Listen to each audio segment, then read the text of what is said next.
반갑습니다, 형님들. 안녕하세요. 이제 유럽 축구 A매치 이제 아마 5일차 이렇게 달려가고 있습니다. 어제는 진짜 다행히도 간만에 이제 또 축구 고배당이 들어왔습니다. 정말 또 기분 좋게 유럽 축구를 말씀드릴 것 같은데, 제가 또 이제 아직까지는 제가 녹화하는 현 시점에서는 배트맨의 정확한 이런 뭐 기준점이나 배당들이 나와 있지 않은 상태여가지고 예상 이런 배당 같은 것들 가지고 말씀드리는 점 양해 부탁드리고요. 자, 오늘 거 한번 시작해 보도록 하겠습니다. 오늘도 이렇게 대충 뭐 정리해가지고 가지고 온 것도 있는데요. 가장 첫 경기는 이제 이스라엘 대 이탈리아입니다. 아시다시피 저는 뭐 이탈리아를 많이 응원하는 사람이에요. 근데 이번 경기가 이스라엘 대 이탈리아, 지금 노르웨이가 치고 나가고 있는 와중 이게 조 2위까지 월드컵 직행을 하거든요.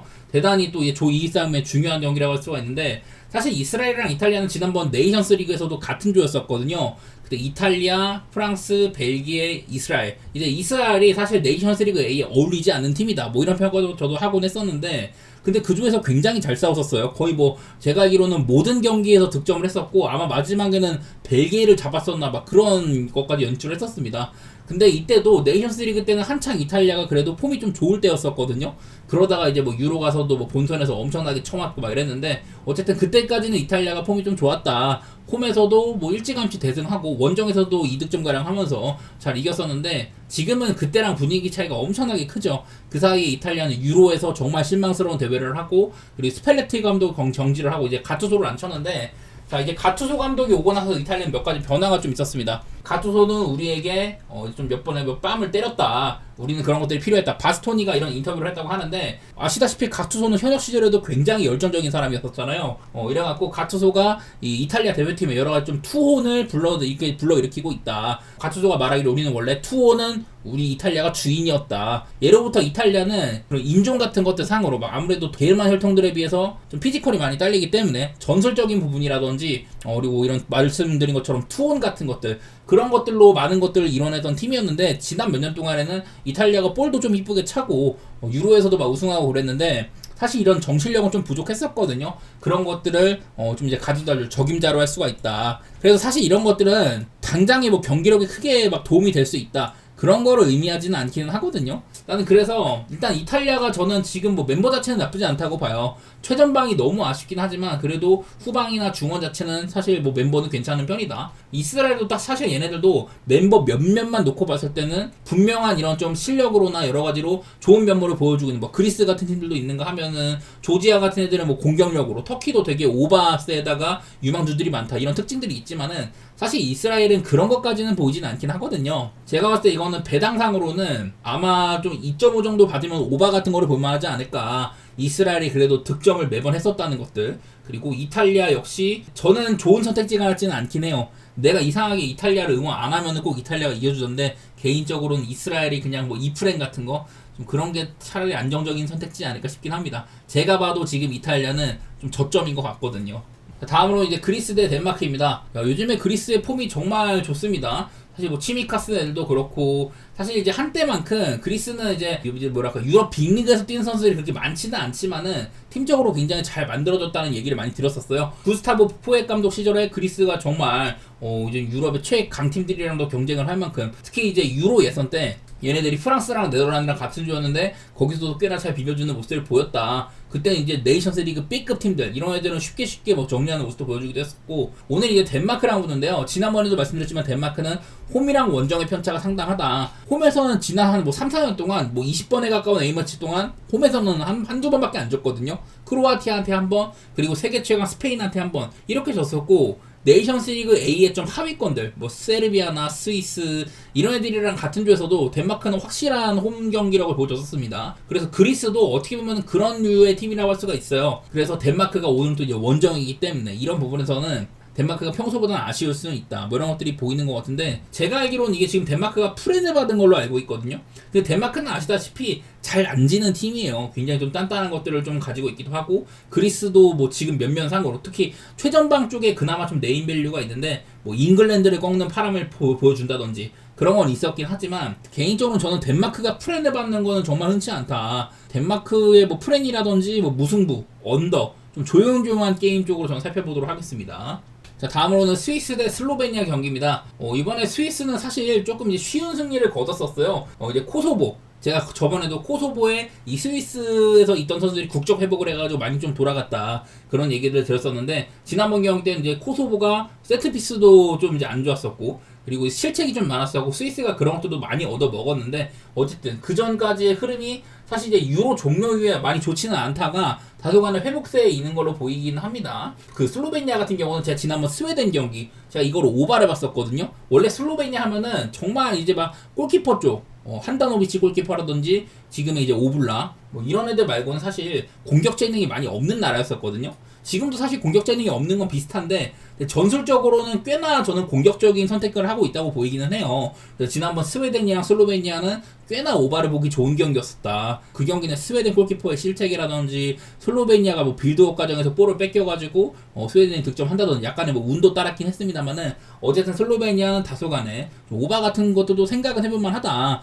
뭐 이런 것들이 생각이 나는데, 아무래도 여태 뭐 레벨 같은 것은 당연히 스위스가 네이션스리그 A에 오래 있던 팀이기도 하고 슬로베니아는 거기까지 못 가는 나라죠. 여기다 뭐 스위스가 홈이라는 것들 여러 가지로 스위스가 좀 괜찮을 만한 게임이긴 해요.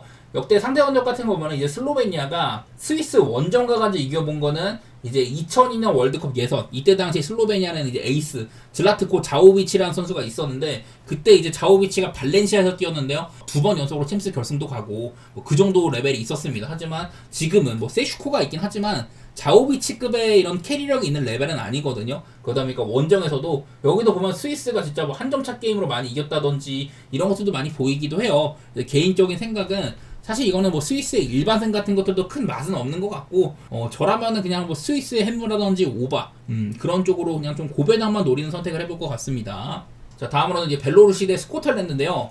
이 경기는 이제 또 벨로루시가 홈 경기를 못 치르죠. 전쟁 때문에. 헝가리 중립구장에서 열립니다. 그러면 벨로루시가 가진 이점은 거의 없다고 봐도 무방합니다. 벨로루시 최근 A매치 그리스한테 개털렸고, 뭐 러시아한테도 개털리기도 하고, 카자흐스탄이나 뭐 아제르바이잔, 뭐 타지키스탄 얘네들을 잡았지만 얘네들은 높은 평가를 못 받는 팀들이죠. 그러니까 벨로루시의 경쟁력은 이제 최근 네이션스리그 거기서 룩셈부르크, 북아일랜드, 불가리아 여기 조에서도 그냥 북아일랜드가 일장이었지 벨로루시도 보여준 게 별로 없거든요. 무승부만 되게 많았었고, 이 와중에 스코틀랜드를 상대를 한다. 스코틀랜드는 최소 이제 네이션스리그 B의 최상단 혹은 네이션스리그 A급에서 가장 좀 밑단 여기에 속하는 애들인데, 특히 요즘에 맥토미니가 나폴리에서도 굉장히 잘했고 국가대표 레벨에서도 발이 좀 가벼운 몫을 보여주기도 하더라고요. 이게 분명 이제 스코틀랜드는 단단한 팀이긴 하지만은 약팀들을 그렇게 쉽게 부술 수 있냐, 뭐 리히텐슈타인 같은 유럽의 최약체들은 부수기도 했습니다만은 그러지 못한 경우도 더러 있었긴 했거든요. 어쨌든 이거는 레벨 차이가 저는 한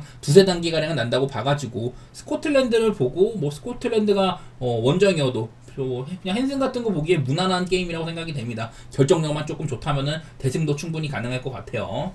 자, 다음으로 이제 크로아티아 대 몬테네그로 경기 보겠습니다. 크로아티아가 이제 지난번 6월달 A매치 데이 때는 그때 학살을 되게 잘했거든요. 지브롤터 당연히 학살해야 되는 팀이고, 체코까지 5대1로 박살을 낼 정도로 되게 잘했었어요. 뭐 프랑스와의 이런 그 내셔널스리그 최근 토너먼트 때는 약간 좀 아쉬운 것도 있었긴 했습니다만은 어쨌든 팀 레벨 자체가 그렇게 막 떨어지진 않는다, 여전히 강팀이다 이런 느낌은 있는데, 이제 가장 최근 페루제도와의 맞대결 때는 이때는 전반적으로 크로아티아의 라인은 많이 아쉬웠었거든요. 사실 좀 레벨이 떨어지는데 이 교체 명단들을 보면은 나중에 페리시치나 모드리치 뭐 이런 애들이 들어가는 게 보입니다. 파갈치도 그렇고. 아무래도 페루제로를 지난번에 너무 얕본 게 아닌가. 경기 자체는 뭐 1대0으로 사실 좀 되게 어렵게 이긴 거거든요, 이것도. 이제 그래도 홈으로 오기도 하고 저번보다는 멤버를 조금 이제 괜찮게 넣지 않을까.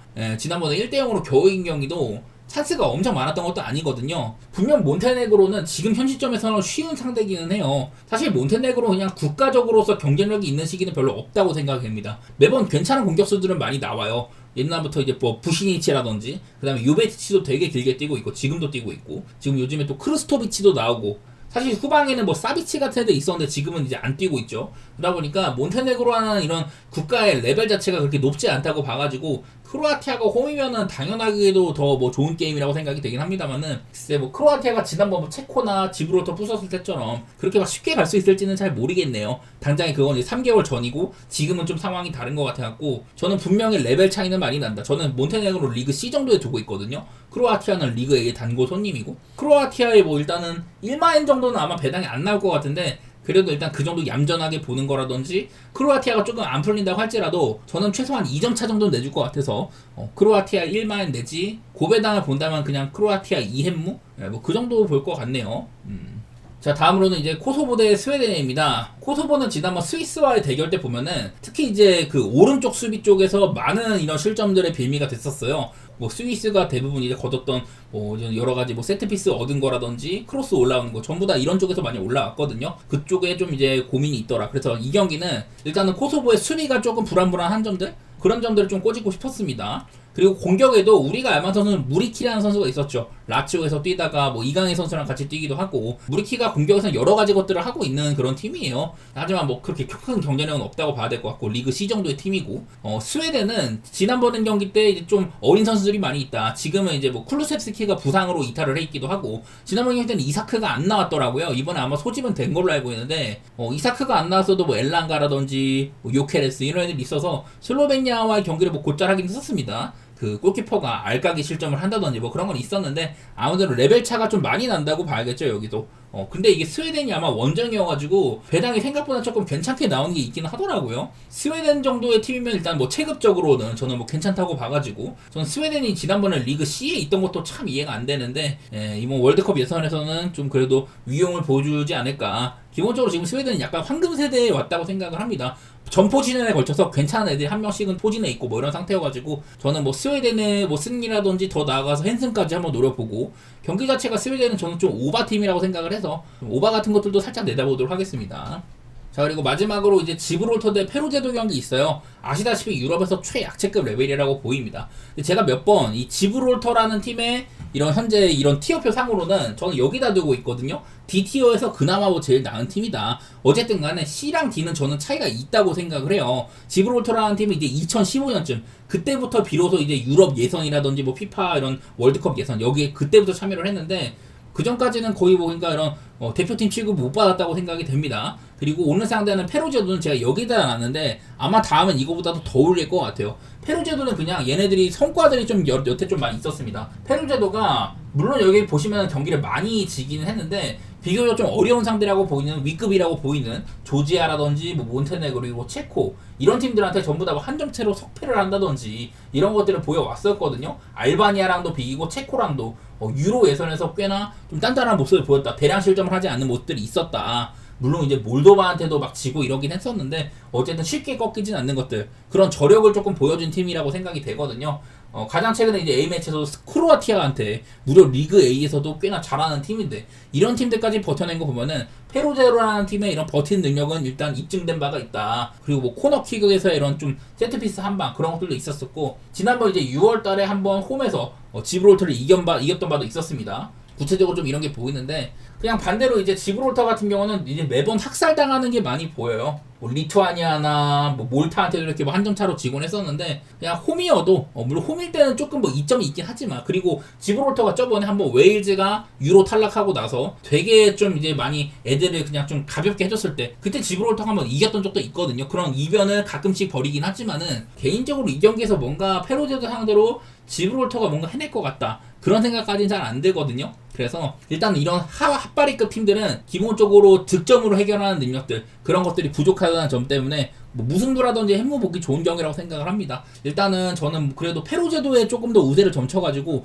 무승부보다는 페루제도의 햄무를 좀 우선시할 것 같은데 여전히 무승부에 대한 가능성도 꽤나 높은 경기여서 그냥 고배당 보기 좋은 경기처럼 보이네요. 자, 그리고 이어서 이제 그 유로바스켓 8강입니다. 8강 이제 첫날에는 터키 대 폴란드, 리투아니아 대 그리스인데 여기에 있는 폴란드나 그리스는 그 앞선 터키나 리투아니아보다 뒷날에 경기를 해가지고 지금 이제 백투백으로 경기를 하는 셈이거든요. 일단 그런 점들 같이 안내 드리면서 이것도 제가 입수한 이런 그 기준점 같은 것들이 있긴 한데 이것도 배트맨이랑 조금 다를 수는 있어요. 그런 점들 조금 양해 부탁드리면서 한번 시작해 보도록 하겠습니다. 지난번에 이제 터키는요 사실 좀 어려운 경기를 했었습니다. 그날따라 이제 3점이 굉장히 터지지가 않았었고 좀 어려운 경기를 했는데 어쨌든 간에 스웨덴과는 격차가 좀 확실했었고 오펜 리바를 18개를 딴다든지 전직, 현직 빅리거들이 상당히 많다고 했었습니다. 그래서 세디 오스만이 또 3점 같은 것들 굉장히 많이 꽂았는데 여기다가 모든 것을 해낼 수 있는 컴플리트 센터인 센군이 있다. 이런 것들 때문에 이번 대회에서도 저는 우승 후보로 따지고 있거든요. 전체 평균 득점도 3등 정도의 위치를 한다.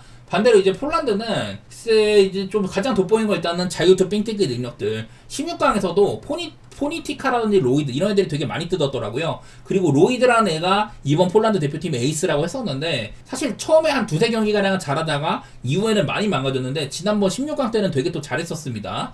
이런 것들이 조금 보여준 적이 있었는데요. 네, 이번 대회 터키는요 3점 성공률이 45%입니다. 아마 지금도 아마 전체 1위일 거예요. 이 정도로 3점이 대폭발하는 그런 것들이 있었는데 지난번 경기에 터키가 조금 이제 스웨덴 상대로 부진했던 거는 3점이 31개 중에 9개밖에 안 들어갔다. 이런 것들이 조금 원인이 됐었거든요. 그러니까 너무 이제 3점이 막 49%까지 달하니까 그 정도였기 때문에 조금 이제 평균 회귀될 가능성이 있다. 그리고 이제 폴란드는 옛날에 이제 마신 고타시라는 센터가 있었는데 얘네들은 높이가 조금 아쉬운 팀이거든요. 그 정도 레벨의 센터가 없는데 높이가 전반적으로 약하다. 아까 봤지만 이제 터키는 지난번 스웨덴한테도 오펜 리바를 18개나 따내면서 세컨 찬스를 많이 가져가기도 했었습니다. 여기다가 이제 알파네 센군, 휴스턴에서도 얘가 이제 그 자유투가 굉장히 문제였는데 이번 대회 때는 자유투가 꽤나 나쁘진 않더라고요. 저는 이거는 뭐 터키가 하루 더 쉬었다든지 높이에서 압도를 한다. 그리고 지난번처럼 3점이 안 들어가는 거 그거만 아니라면 어지간해서는 터키가 많이 앞서 있다고 보이거든요. 터키의 뭐 승리 쪽 바라보기도 하고 오바 같은 것들도 같이 생각해 보도록 하겠습니다. 그리고 이어서 리투아니아 대 그리스도 있습니다. 리투아니아는 일단은 그 요쿠바이티스라는 이번 대회에서 리투아니아의 에이스였었죠. 이 친구가 3점 같은 것들도 순위권 안에 들고 막 이랬었는데 그 공백을 저번에 이제 벨리치카라는 선수가 메웠었어요. 네, 바로 이 선수인데 지난번 경기 때 이제 그 23득점에다가 11어시 주전 가드가 빠졌는데 그 자리를 완벽하게 메꾸는 모습이 보였었거든요. 더블이나 해줬었고 또 이제 하필이면은 그 경기에서 이제 리투아니아의 3점 같은 것도 대단히 말을 듣는 편도 아니었었고 사실 라트비아의 저항이 되게 거셌었거든요. 간만에 또 이제 포르징기스가 아주 좋은 활약을 하기도 하고 막 그랬었는데 어쨌든 리투아니아가 8강까지 올랐다. 뭐 이런 것들은 보이는 와중에 있습니다. 원래부터 전통적인 뭐 강팀이기는 해요. 이번 대회에도 우리가 알만한 선수 발렌슈나스가 조금 해주고 있다. 근데 비교적 비중이 조금 줄은 건 있긴 하더라고요. 반대로 이제 상대는 또 이제 그리스인데 그리스는 일단 뭐 백투백이라는 게 있긴 합니다. 그래도 이제 쿤보를 잘 관리를 해주고 있어요. 직전 경기 때도 쿤보의 출전 시간이 한 29분 정도 그 전보다 많아졌습니다. 조별리그 때는 한 25분 남짓이었는데 29분까지 뛰게 해주더라. 뭐 이런 건 있었고요. 팀의 이런 야투 같은 것들이 상당히 높고 3점도 전체 뭐 2등 정도로 굉장히 잘 쏘고 있다. 여기 중에 이제 라렌자케스라는 선수가 되게 좀 잘 넣어주고 있다고 하는데 어쨌든 이 팀은 그 바로 직전 경기 이스라엘과의 경기 때는 3점이 진짜 안 들어갔거든요. 3점이 25개 중에 4개밖에 안 들어갈 정도로 본인들이 가지고 있던 장점이 많이 안 나왔지만은 많은 오펜시브 리바운드와 쿤보가 야투리 23개 중에 18개 넣고 막 이랬었어요. 그러니까 확실한 에이스가 있다. 고투가이가 확실하다. 이런 것들이 그리스의 원동력이라고 생각이 됩니다. 쿤보를 적게 뛰고 있지만은 확실한 이런 좀 효율을 뽑아내면서 캐리가 있는 모습이 있는데 하필이면 이제 좀 쿤보 같은 애들을 활용해줄 만한 에이패스 능력이 있는 가드가 별로 없는 것들 그런 것들이 있는데 사실 뭐 슬로우 카스라는 선수가 좀 있긴 합니다만은 좀 수비적으로는 아쉬운 면모가 있긴 한 것 같더라고요. 그런 부분들이 약간 이제 그리스가 저는 그 우승 후보까지는 못 보는 그런 느낌이 좀 있는 것 같긴 한데 어쨌든 지금 팀 구성상으로는 저는 그리스가 앞서 있다고 보이긴 하더라고요. 그리고 저도 이 경기가 기준점이 오히려 이제 터키 대 폴란드보다 높을 거라고 예상이 되던데 저는 그냥 언더 쪽이 오히려 좀 편하겠다. 그리스가 지난번 경기 때는 좀 그 3점이 안 들어간 거 그런 것들이 있긴 했지만 전반적인 템포가 딱히 막 엄청 빠르거나 그러지는 않은 것 같더라고요. 리투아니아도 높이 면에서는 발렌슈나스 애들이 피바롤에서는 되게 좀 유리한 부분도 있기 때문에 그런 것까지 살려서 이 박스한 진입이 좀 어려울 수는 있겠다. 그런 것들 생각해서 저는 뭐 언더라든지 그리스의 승리 그런 쪽으로 보도록 하겠습니다.